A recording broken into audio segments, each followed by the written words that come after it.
मैं रवि कुमार, स्वागत है आपका रेनेशा आईएएस में। चलिए आज 1 जून 2021 के करंट अफेयर्स और करंट इश्यूज को देखा जाए। आज जो मैंने करंट इश्यूज के लिए चुना है वह है लक्षद्वीप विवाद। ठीक है, शायद बहुत लोगों ने आप में से सुना होगा और बहुत लोगों ने नहीं भी सुना होगा, लेकिन यह जानना चाहिए आपको। इस द्वीप के प्रशासक के रूप में 5 दिसंबर 2020 को प्रफुल्ल पटेल को जो है वहाँ पर भेजा गया। ठीक है, उसके बाद उन्होंने निर्णय लिया कि लक्षद्वीप को जो है मालदीव की तरह विकसित किया जाएगा। ठीक है, आपका जो लक्षद्वीप का सिचुएशन आप देखिए तो यहाँ पर है, केरल के जस्ट पास है और केरल का जो हाई कोर्ट है एर्नाकुलम में। ठीक है, एर्नाकुलम में ही लक्षद्वीप का भी हाई कोर्ट है। और मालदीव की अगर बात करें तो इस जगह है नीचे। ठीक है, ये मालदीव, राजधानी माले, लक्षद्वीप कावरत्ती। ठीक है, पटेल जब वहाँ पर गए तो उन्होंने कई तरह के सुधारों की घोषणा की। ठीक है, जिसमें से कई सुधार जो हैं वहाँ के निवासियों को नागवार गुजरे, यहाँ तक कि वहाँ के जनप्रतिनिधियों को भी। वहाँ के सांसद हैं मोहम्मद फैजल। ठीक है, उन्होंने भी इन सुधारों का विरोध किया है।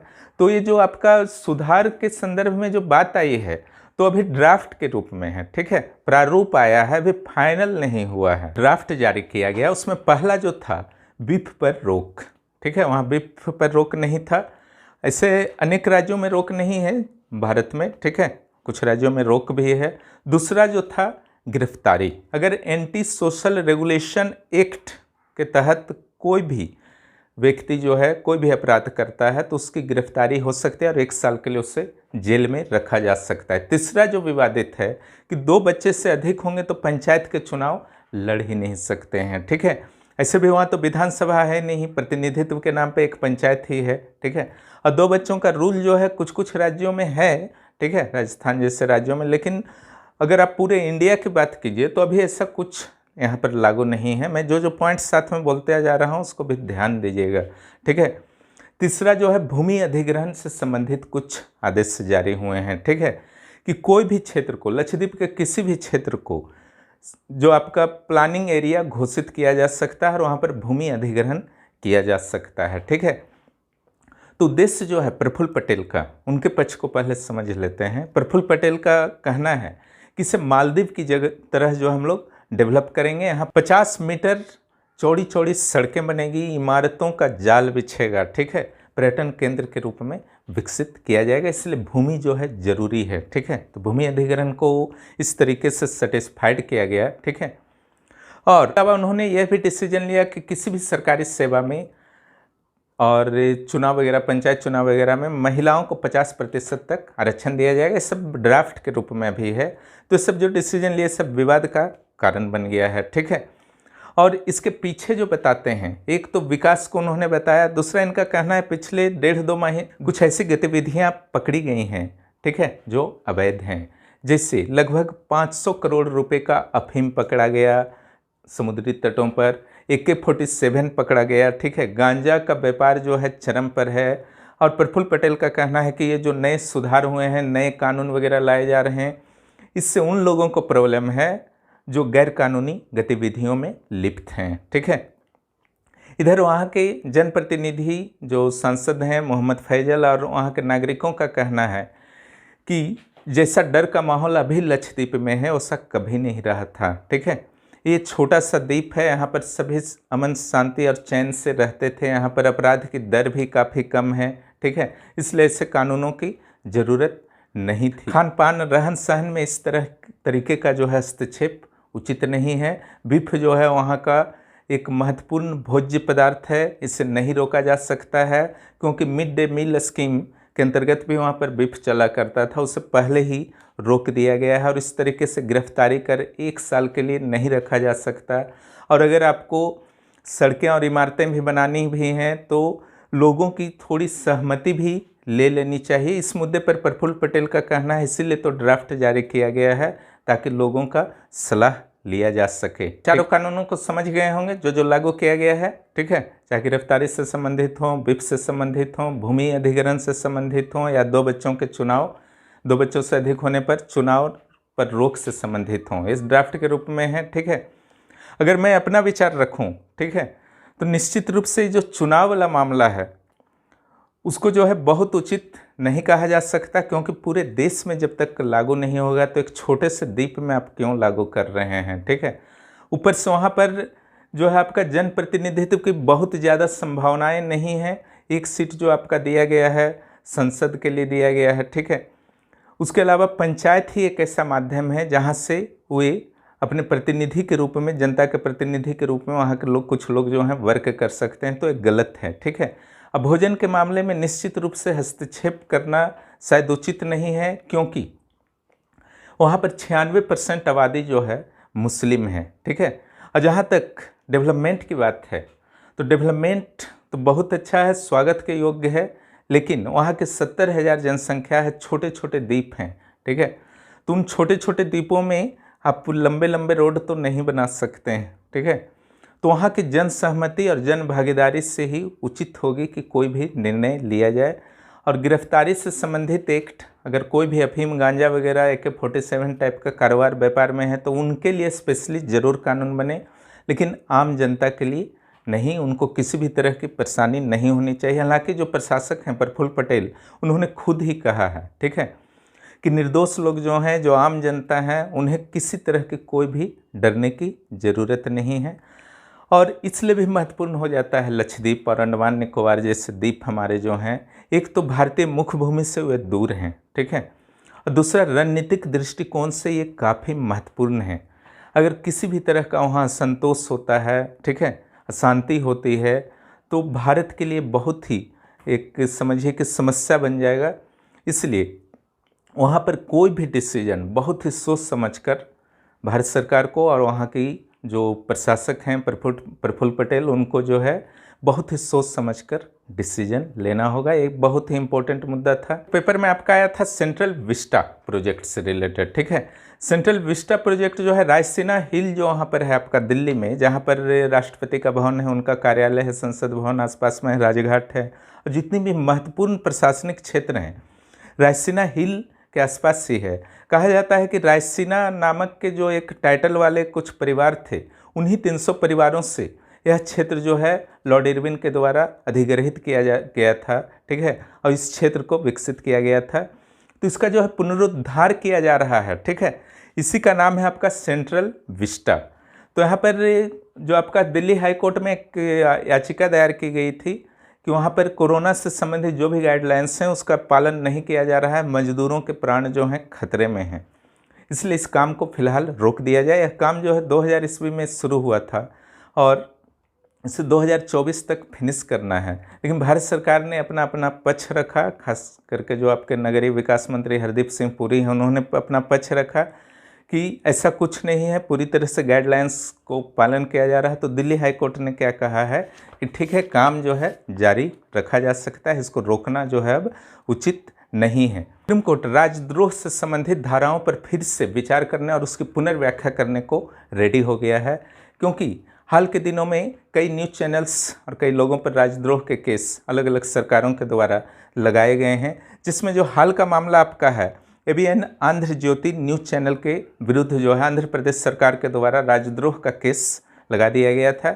संभवतः सरकार के विरुद्ध किसी विपक्षी पार्टी को उन्होंने प्रमोट किया था या कुछ भी किया था, ठीक है।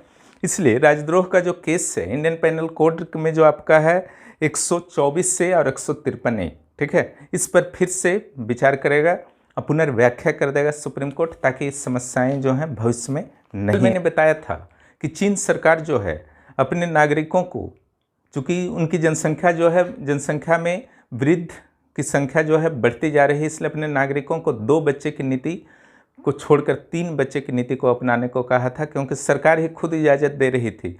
लेकिन वहाँ के नागरिक युवा वर्ग जो हैं इसको स्वीकार करने के मूड में नहीं है। वहाँ के जो प्रमुख पेपर हैं ग्लोबल टाइम्स, उसी के हवाले से खबर आई है, ठीक है, कि वहाँ के युवाओं ने यह मांग की है कि लगभग आप 5,69,00,000 रुपये अगर देंगे तब एक बच्चे एक्स्ट्रा जो है हम लोग उत्पन्न करने के बारे में सोच सकते हैं, क्योंकि खर्च अत्यधिक है। कहा जाता है कि चीन में एक नैनी यानी कि जो चाइल्ड केयरर जो होती हैं, ठीक है, उनका मासिक चार्ज होता है 68,000 रुपया, ठीक है। इसको सर्वाइव करना किसी के लिए संभव नहीं हो रहा है कि एक एक्स्ट्रा बच्चा के साथ सर्वाइव किया जाए। लगभग 50% होता है वहाँ की औसत इनकम का, ठीक है। तो इन कारणों से चीन की इस घोषणा का पूरी तरह से युवा वर्ग विरोध कर रहा है। इसके अलावा जो अगला आपका है, एशियाई मुक्केबाजी चैंपियनशिप में 52 केजी वर्ग में अमित पंघाल जो है रजत पदक जीतने में सफल रहे हैं और शिव थापा पदक जीतने में कामयाब रहे हैं। एक और अच्छी न्यूज़ है, गोल्फ के सेक्शन से शुभंकर शर्मा जो भारतीय गोल्फर हैं अब शीर्ष 10 में आ चुके हैं वर्ल्ड रैंकिंग में, ठीक है। आइए अब चंद्रमा में जो जहाँ पर आपका चांग E5 उतरा था चाइना का, ठीक है, चंद्रमा पर जिस स्थान पर उतरा था उसके आसपास के क्षेत्रों में 8 स्थानों को नामकरण करने के लिए चीन को अधिकृत कर दिया गया है इंटरनेशनल एस्ट्रोनॉमिकल यूनियन के द्वारा। मंत्री के द्वारा एक स्कीम लाया गया है युवा लेखकों के लिए, 30 वर्ष से कम के लेखकों के लिए, और इसका नाम भी रखा गया है युवा। इसका फुल फॉर्म है young upcoming and versatile authors. Versatile का अर्थ होता है बहुमुखी प्रतिभा वाले, ठीक है। तो इनके लिए जो है 29 मई 2021 से जो यह शुरू होने वाला है। इससे देश भर के युवा लेखकों का चयन किया जाएगा, उन्हें पुरस्कृत किया जाएगा। तो दोबारा विश्व में पहली बार जो है आपका नैनो यूरिया का विकास किया गया है। लिक्विड यूरिया होगा, अभी तक आपने यूरिया को सॉलिड में देखा होगा, लेकिन ये ज़्यादा प्रभावी है, कुछ सस्ता, बहुत ज़्यादा तो सस्ता नहीं पड़ेगा, कुछ सस्ता पड़ेगा। नैनो यूरिया का कुल 3 लाभ है, ठीक है। एक तो पौधों को अच्छी तरह से पोषण यह देगा, दूसरा भूमिगत जल में भी सुधार करेगा, और तीसरा ग्लोबल वार्मिंग से बचाएगा, ठीक है। 500 ml का बोतल का अगर बात किया जाए तो एक बोरा जो यूरिया पहले आता था उसके बराबर ही नाइट्रोजन वह प्रदान करेगा और 10 रुपये कम लगेंगे। सबसे बड़ी बात है यूफको द्वारा यह विकसित किया गया Indian Farmers Fertiliser Cooperative Limited, ठीक है। अब विश्व में यह पहली बार हुआ है नैनो यूरिया का विकास। चलिए आगे आइए, CWUR का रिपोर्ट आया है, centre for world university ranking, ठीक है। इस रैंकिंग में कुल 2000 यूनिवर्सिटी को रैंक प्रदान किया गया है और उस 2000 में से भारत के मात्र 68 यूनिवर्सिटी आ पाए हैं। अगर पहला रैंक इस बार किसको मिला तो ये आपका IIM अहमदाबाद को मिला है, यानी कि इंडियन इंस्टीट्यूट ऑफ मैनेजमेंट को। और दूसरा जो रैंक है, भारत के रैंक में बात कर रहा हूँ, वो मिला है Indian institute of science Bengaluru को मिला है। तीसरा जो मिला है TIFR मुंबई को मिला है, ठीक है, Tata institute of fundamental research. अगर इनका ओवरऑल रैंकिंग देखा जाए पूरे वर्ल्ड में तो IIM अहमदाबाद का 415, इंडियन इंस्टीट्यूट ऑफ साइंस का 459 और टफर मुंबई का 543, ठीक है। अब पूरे वर्ल्ड में कौन सर्वोच्च स्थान पर आए हैं तो यह है हार्वर्ड यूनिवर्सिटी, ठीक है।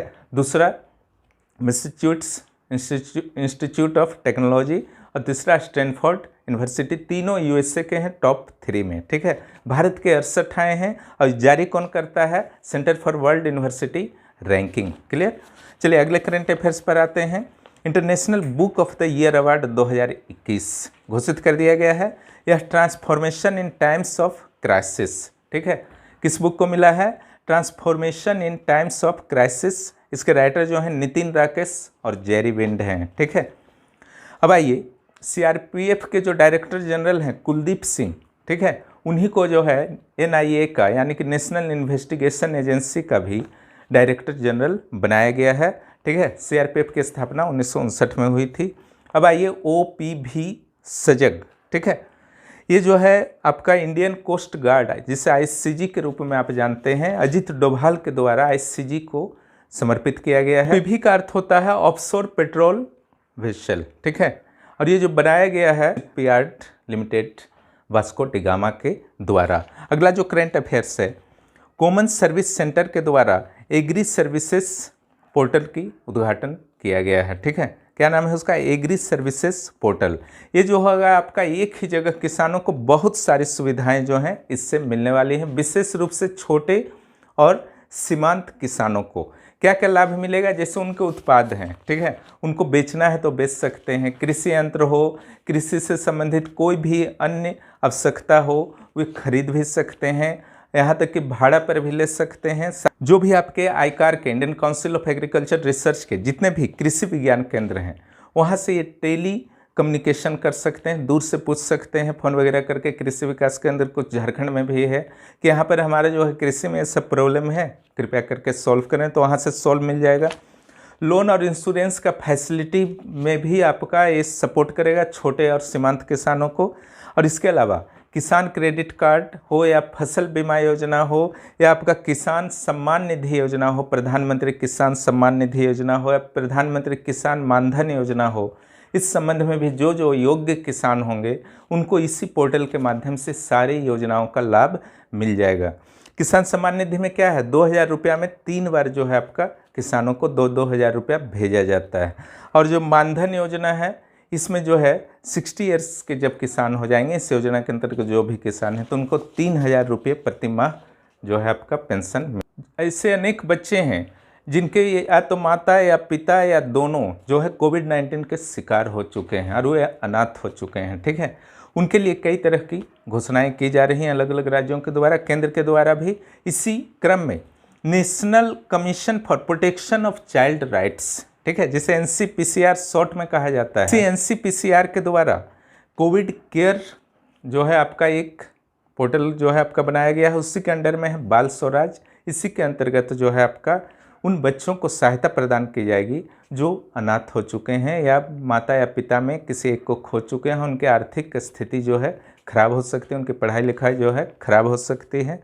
अगला एक पुस्तक का नाम है all you need is josh, stories of courage and conviction in 21st century India.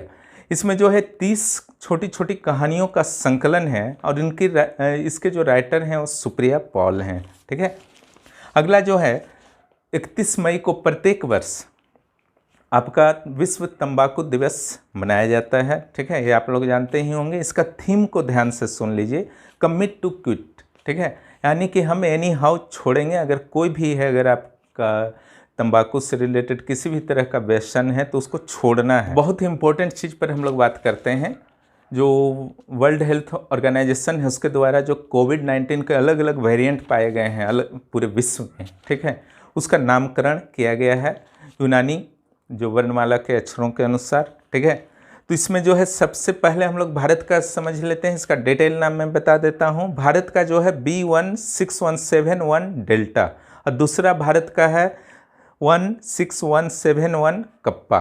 ठीक है, इसको नोट कर लीजिए।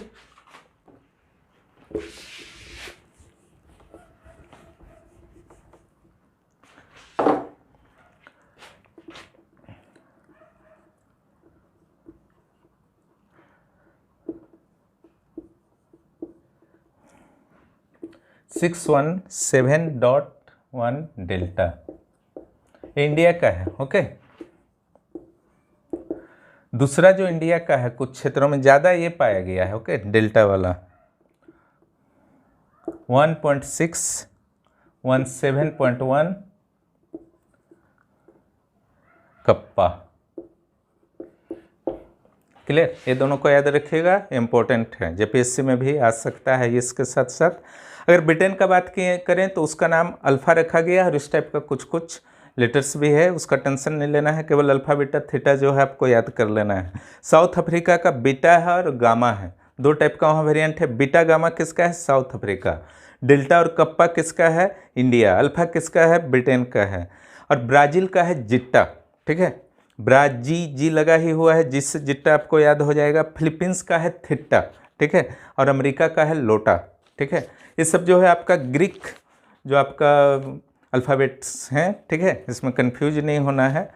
तो अमेरिका का लोटा हो गया क्लियर, फिलीपींस का थीटा हो गया। समझने कुछ अनियमितताओं के कारण रिजर्व बैंक के द्वारा HDFC बैंक पर 10 करोड़ रुपए का जुर्माना लगाया गया है। एक पुरस्कार के हम लोग बात कर लेते हैं। वह पुरस्कार है 2020 के लिए दिया गया है मिलेनियम टेक्नोलॉजी प्राइज। ठीक है, यह पुरस्कार जो है स्पेशली फिनलैंड सरकार के द्वारा दिया जाता है, स्कैंडिनेवियाई देश है यूरोप का, और इसमें 1 मिलियन यूरो दिया जाता है। ठीक है, 1 million euro means 10 lakh euro. ठीक है, जो लगभग जो है आपका 13 लाख डॉलर के बराबर होता है। और यह पुरस्कार जो है 2 व्यक्तियों को मिला है, इसमें एक इंडियन भी है, शंकर बाला सुब्रमण्यम और डेविड क्लेरनन को मिला है। क्लियर, ये दोनों को कंबाइंड रूप से मिला है। कौन सा पुरस्कार है? Millennium Technology Prize 2020। और इस पुरस्कार के बारे में ध्यान रखिएगा, यह प्रत्येक 2 वर्ष में फिनलैंड सरकार के द्वारा दिया जाता है। एशिया कप T20 क्रिकेट प्रतियोगिता जो जून में श्रीलंका में होने वाला था, अब उसे अनिश्चित काल के लिए स्थगित कर दिया गया है जब तक कि कोविड वाला मामला सब खत्म नहीं होता है। ठीक है, 29 मई को प्रत्येक वर्ष एवरेस्ट दिवस मनाया जाता है। क्यों मनाया जाता है? क्योंकि इसी दिन 1953 को तेंजिंग नोर्गे जो नेपाल के थे, ठीक है, और एडमंड हिलेरी जो न्यूजीलैंड के थे, उन्होंने पहली बार माउंट एवरेस्ट के शिखर पर पहुंचने में कामयाबी पाई थी। इससे पहले विश्व में कोई भी व्यक्ति ऐसा नहीं कर पाया था। ठीक है, तो ये था आज का करेंट अफेयर्स। फिर मिलते हैं कल के करेंट अफेयर्स के साथ। और जो भी नए हैं चैनल पर सब्सक्राइब कीजिए, दोस्तों को भी चैनल के बारे में बताइए। धन्यवाद।